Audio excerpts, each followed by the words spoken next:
Hello and welcome to Maths with Jacob. This lesson will focus on 3D objects. Students can be presented with the following 3D objects. They are very popular and students will be invited to trace each object and colour it. So they can trace and colour the cube, the rectangular prism, the cylinder, the cone and the sphere.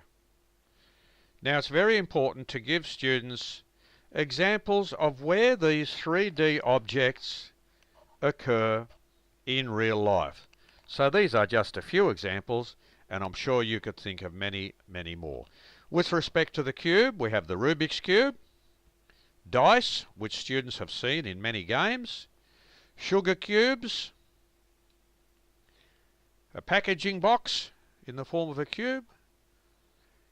With respect to rectangular prisms, we have a juice container, a tissue box, a cereal box,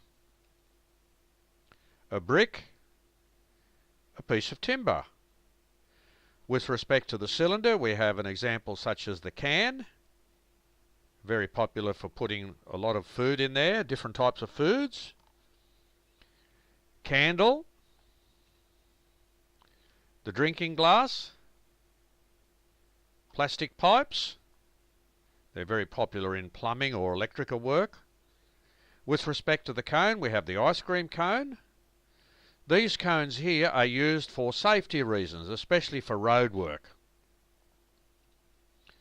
We also have party hats in the form of a cone.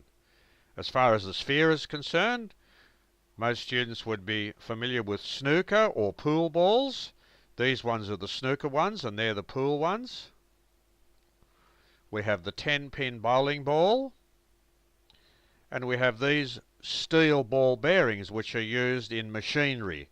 Very, very important part of many, many machines.